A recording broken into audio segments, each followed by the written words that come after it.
अस्सलाम वालेकुम जी, welcome back to my channel. कैसे हैं आप सब?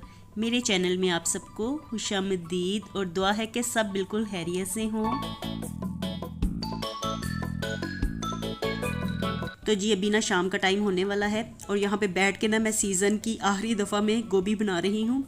तो इस दफ़ा ना हमने काफ़ी ज़्यादा ही गोभी खाई है, सारा सीज़न ही हमने खूब इंजॉय किया है इसे।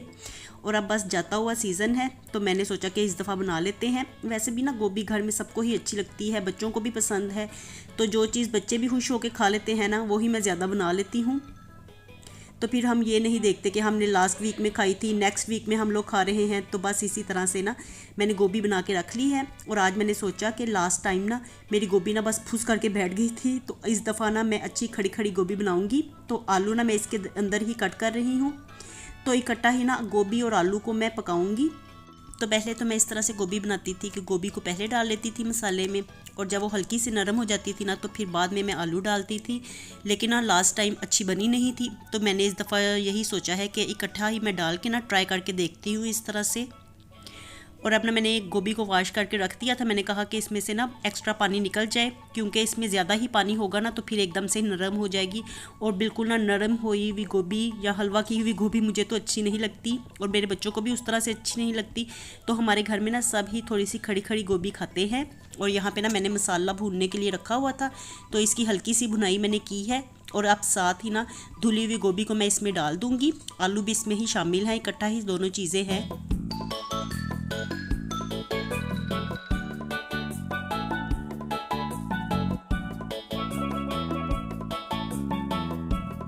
और अभी ना साथ में ही दूध को भी मैंने बॉईल करने के लिए रखा हुआ था। तो जितनी देर मैं गोभी काटती रही ना, उतनी देर में दूध को भी बॉईल आ गया था। तो ढक के ना यही चूल्हे पे ही मैंने पड़ा रहने दिया है।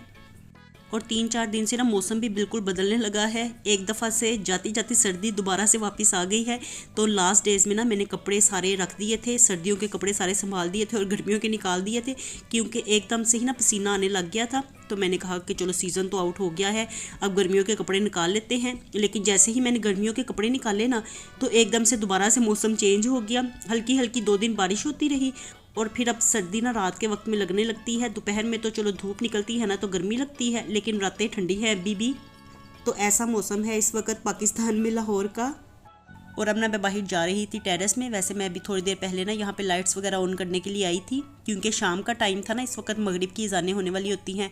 तो इस वक्त मैं सारे घर की लाइट्स वगैरह ऑन कर देती हूँ, और फिर जब अज़ानें हो जाती हैं तो उसके बाद जो एक्स्ट्रा लाइट्स जलाई होती हैं तो उसे ऑफ़ कर देते हैं। फिर एक आधी लाइट ही ना बाहर टेरेस में जलती रहने देते हैं, और बाकी अंदर तो जो लाइट्स का काम होता है, जितनी ज़रूरत होती है तो उतनी हम जला लेते हैं। और आज ना यहाँ से मैंने ना प्लांट्स को चेंज किया है। तो ये इस जगह से ना मैंने मशीन को उठा के तो दूसरी तरफ किया है, क्योंकि यहाँ पे ना आजकल अब धूप ज़्यादा होने लग गई है। क्योंकि जब गर्मी का मौसम होता है ना तो यहाँ पे टेरेस में शदीद धूप पड़ती है। तो इसके ऊपर कोई शेल्टर वगैरह लगवाना पड़ेगा मशीन के ऊपर, क्योंकि ऐसे तो बाहर ख़राब हो जाएगी। और फिर ये महंगी चीज़ें होती हैं तो बार बार तो बनाई नहीं जाती। तो मैं यही कह रही थी अभी फ़िलहाल ना मैं इसे दूसरी साइड पे रख देती हूँ। फिर जब नेक्स्ट मंथ में देखेंगे कोई शेल्टर वगैरह इसके ऊपर बनवा लेंगे। और इस तरफ को धूप कम आती है, तो जो यहाँ पे प्लांट्स पड़े होते हैं तो उनकी भी बचत हो जाती है। और बाकी टेरेस में तो इतनी शदीद धूप, इतनी सख्त गर्मी होती है कि जो प्लांट्स यहाँ पे पड़े होते हैं ना, उनका भी बुरा हशर ही हो जाता है। तो चलिए अब अंदर चलते हैं किचन में। तो गोभी हमारी हो गई थी, इसके ऊपर मैंने धनिया डाल दिया है। और जितनी देर में ना ये काम हुआ तो हनान ना ऑनलाइन कुरान पाक पढ़ रहा था। तो ना असल में हनान के ना पेपर्स होने वाले हैं, फ़ाइनल पेपर्स, तो मंडे से स्टार्ट होंगे। तो इसलिए ना हनान आजकल जल्दी ट्यूशन चला जाता है, और फिर वहाँ पे ना काफ़ी टाइम ही बैठा रहता है। तो इस दौरान फिर हनान का स्पारा रह जाता है पढ़ने के लिए। तो स्पारे वाली जो टीचर आती है ना, वो अरीबा को और मुर्तज़ा को पढ़ा के चली जाती हैं। तो इसलिए हनान ना फिर शाम के टाइम में ना ऑनलाइन ही पढ़ लेता है। और अरीबा ने तो कुरान पाक पूरा कंप्लीट कर लिया है। तो मैं ना यही कह रही थी कि बच्चों की दोहराइयाँ होती रहें, तो इस तरह से अच्छा रहता है, तलफ़ुज़ भी ठीक रहता है और रवानी भी रहती है। तो इसलिए ना बच्चे मेरे मुसलसल पढ़ते ही रहते हैं। और हनान का भी तकरीबन कुरान पाक कंप्लीट होने ही वाला है।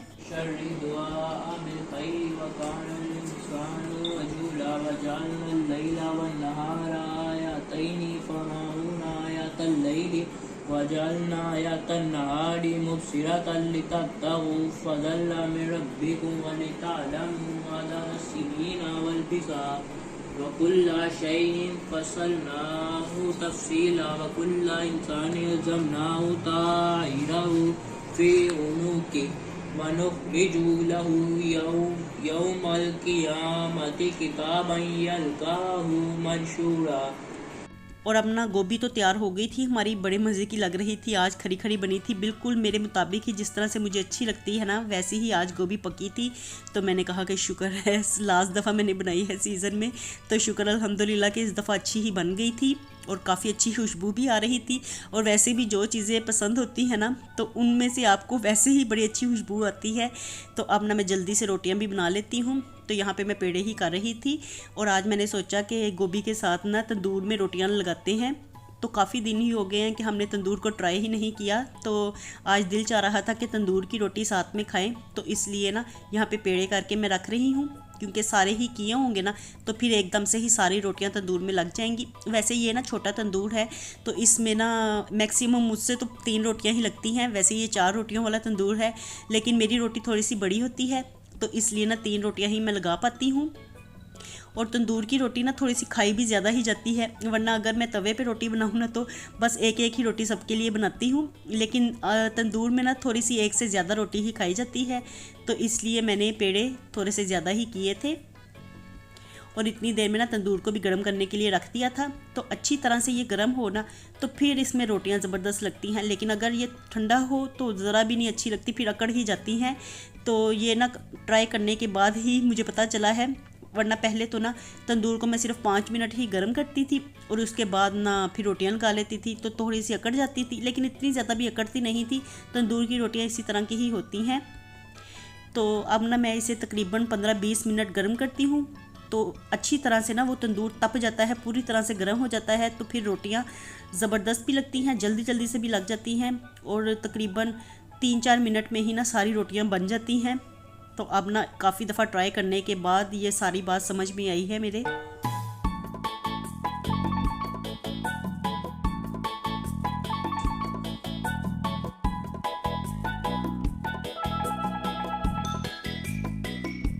तो चलिए अब जल्दी जल्दी से रोटियां लगाते हैं और इस दफ़ा मैं आपको लगा के दिखाती हूँ और फिर बाद में आप मुझे बताइएगा कि अब मेरे में परफेक्शन आई है कि नहीं। क्योंकि पहले तो मुझे इतना ज़्यादा डर लगता था ना तंदूर में रोटियां लगाते लगाते ना, यूँ लगता था जैसे मेरा हाथ ही जलने लगा हो। तो एकदम से ना हीट भी पड़ती थी, सेक लगता था और फिर मैं डर भी जाती थी, तो रोटी ना तंदूर के अंदर ही नीचे गिर जाती थी, लगती नहीं थी ठीक। लेकिन अब तो हाथ काफ़ी साफ़ हो गया है, रोटियां भी मुझसे ठीक लगने लग गई हैं, बनती भी सही हैं। तो ना मैं यही अब कह रही थी बच्चों को भी ना आज काफ़ी ज़्यादा अच्छी लगी और मुझे यही कह रहे थे कि वाकई ना गोभी के साथ हम तंदूर की रोटियां ही खाते हैं। तो जब उनकी रजामंदी होती है ना उसी दिन ही फिर मैं तंदूर में रोटी लगाती हूँ, वरना मोस्टली तो ऐसे होता है कि इसे गर्म करने के चक्कर में ना मैं कहती हूँ चलो तवे के ऊपर ही रोटी बना लेते हैं, वो जल्दी बन भी जाएगी, वरना इसे गर्म करने में ही टाइम ज़्यादा लगता है। लेकिन आज ना गोभी पकाते पकाते उतनी देर में मैंने इसे भी हीट अप करने के लिए रख दिया था, तो इसलिए ना आज आसानी रही है मुझे। और अभी पहले मैं रोटी लगा लूँ फिर आपको दिखाती हूँ और आप फिर देख के बताइएगा कि इस दफ़ा ठीक लगी कि नहीं।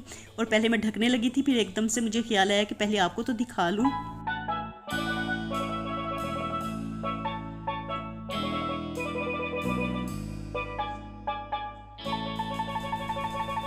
और ये देखिए रोटियां लगाने के बाद ना अब इसको कवर में कर दूंगी, तो जल्दी ना फिर हीट ज़्यादा लगती है।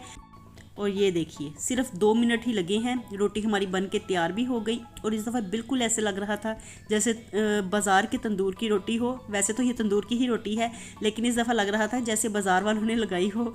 तो बिल्कुल ना बच्चे मुझे इस वक्त यही कह रहे थे हम आप तो तंदूर वाली ही बन गई हैं। तो इस तरह के काम ना बस करने में अच्छा भी लगता है, खुशी भी होती है जब आप बाहर के काम जो होते हैं ना वो खुद करके देखें ना, अपने हाथ से करें, तो उसको ना देख के फिर काफ़ी ज़्यादा खुशी भी होती है। तो आज रोटियां जितनी अच्छी बनी ना तो मेरा इतना ज़्यादा दिल खुश हुआ ना, एकदम से ही दिल हैप्पी हैप्पी हो गया था। तो चलिए जी यहीं तक था मेरा आज का व्लॉग। मिलती हूँ आपसे दोबारा नए व्लॉग के साथ। खुश रहिए जी, आबाद रहिए, अपना बहुत सा ख्याल रखिएगा। अल्लाह हाफिज़।